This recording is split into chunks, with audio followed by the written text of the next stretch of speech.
yourbrand.ca, your community with Sheikha Rebecca. I sat down with Janice from Jason's Wheelhouse, which is a not-for-profit organization designed to be an inclusive and barrier-free environment where their guests will have the space to grow and freedom to be themselves. Their mission is to provide space and programming for the members of our additional needs community and to assist with their growth and confidence as individuals. So we're going to welcome to our YouTube channel, Your Brand YouTube channel, Janice with Jason's Wheelhouse. Thank you so much for coming. I'm going to start out by asking you the story behind the name and the meaning of your organization. So Jason's Wheelhouse came from an idea of supporting my son, Jason. And when I was looking for words that meant that he was the leader or the one with the most experience or the expert, Wheelhouse seemed to fit perfectly. There's three meanings, and it's like the hub of the boat, where the wheel is kept, where the captain stays and directs course. It's also a baseball term for when somebody has that perfect hit from a perfect pitch, and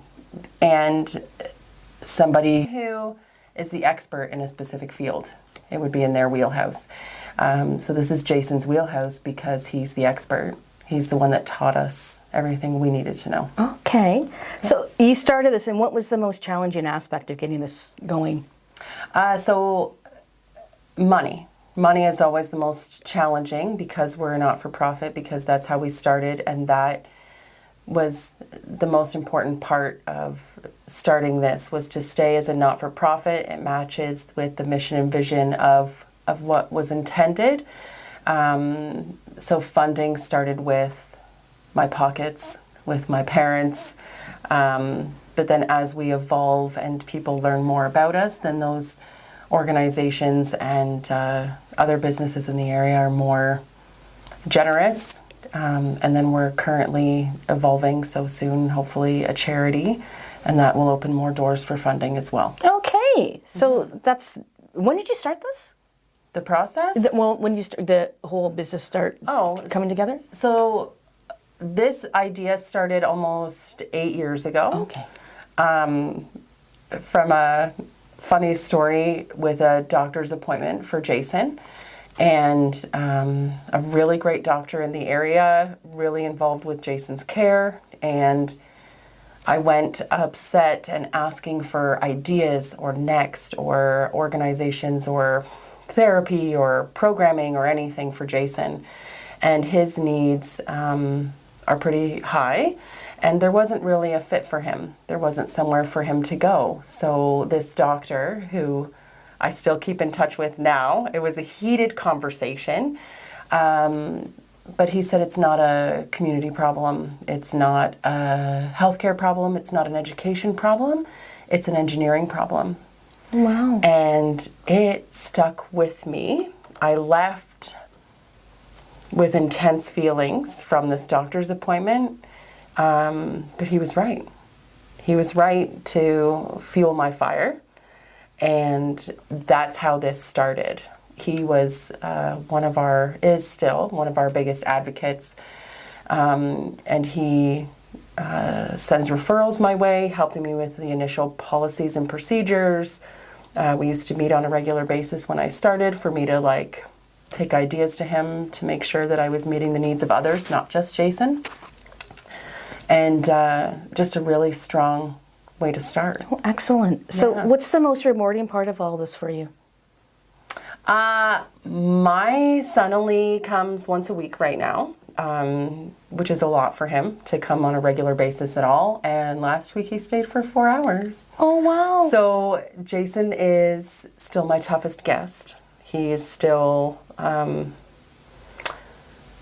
he's still going to have a hard time being here for long periods of time. But as time goes, he stays a little bit longer each visit.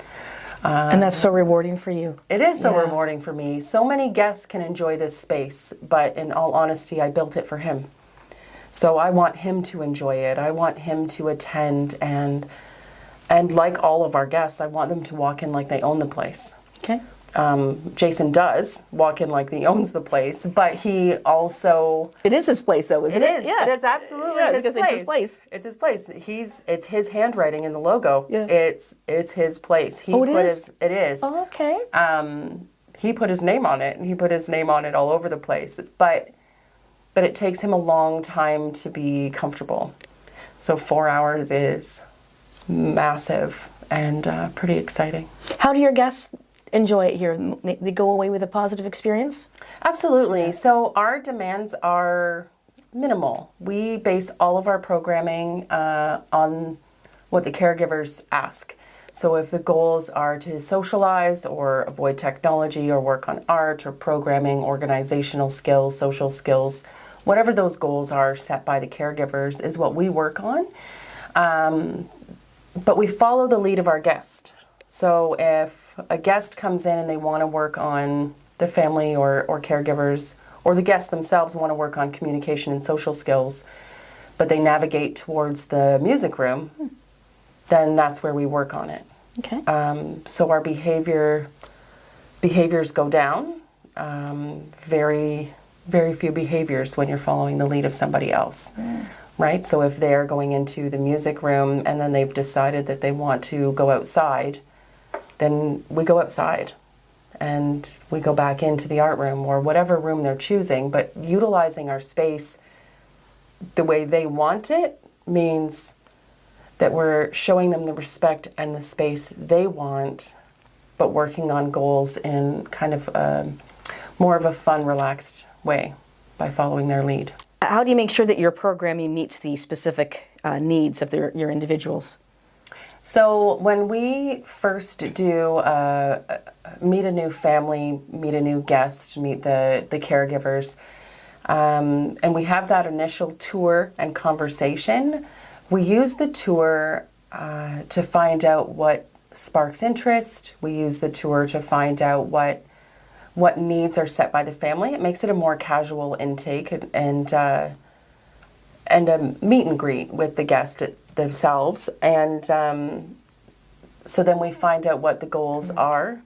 We find out what the interests are and try to mesh the two together. We also have some guests that have a hard time with transitioning. So there's some guests that don't like coming past the front foyer. So we picnic in the front foyer or make a fort. Or Okay. some guests have social issues with eating as well. Then it'll also be a fort in whatever room they land in. So is there a process for people to come here? Yeah, so reaching out to us through phone or email, a website, social media, anything like that, and just setting up a tour. That way they can find out who we are, because not everybody fits everywhere. So we leave our tour kind of open as that meet and greet, see who we are and see if it's what you're looking for, and then if it's something that you want to pursue, then we work with the caregivers and the guests to make sure that it's what works best for them. Some guests do better mornings, some do better in the afternoon, some do better Saturday and or still in school, so they want after school and weekends. So you basically cater around everyone and their needs specifically. Absolutely, Yeah. because some guests can stay for 1 hour at a time. Some guests stay for 15 minutes to start, and we build onto that as time goes on. Some guests stay all day, every day. So I don't, and I say it a lot, and maybe crass, but I don't pretend to know what's the most important in someone else's household. So I also don't pretend to know somebody else's child like I know my own. If I tried to force my own son to stay here for 4 hours when I first started, it would not have gone well. So being a little more gentle and accepting of his anxieties when it comes to new spaces means it's more successful and it's at his pace. Okay. So we do that for all our guests. Oh, excellent. So how can people in the community get more involved? Attend. We have a lot of free events. We have a lot of family events. They're for all ages, all abilities. We support in this barrier-free environment, which means we also have no language barriers. So people that are new to the area or people in the seniors world actually have utilized us as kind of a field trip, things like that, so that we make sure that everyone feels welcome. So when we have events attending, we just want lots of people to come and see our space and share our space. So how can people know? On your webpage? Yes, Yeah. webpage and social media. The website and social media are connected. Okay. So those posts are shared, and then upcoming events can happen. And it's not, if we're doing the Halloween event or farm animals are coming in October as well. Oh, that sounds like fun.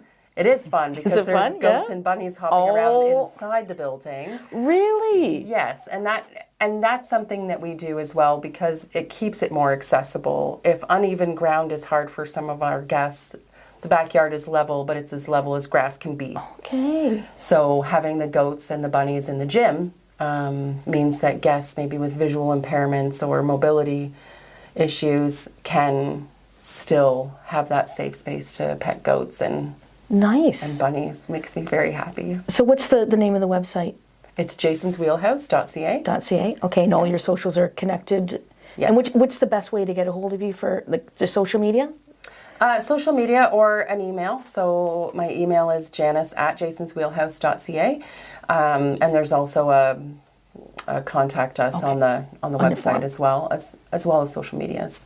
So what's the main message you want people to know about Jason's Wheelhouse? The main message would be everybody's welcome. Okay. Everybody's welcome. Doors are always open, and I still want to have fun now. I still want to play with the goats. I still want to play in the backyard. I still want to wear a costume and trick or treat at any age. So not having those age limits, not having those barriers, means everybody feels welcome, everybody feels at home. Right. So that, I guess that's part of my main message is that everybody's welcome. Right. Yeah, that's the most important part for me. Excellent. Well, thank you so much. Thank you. You're welcome.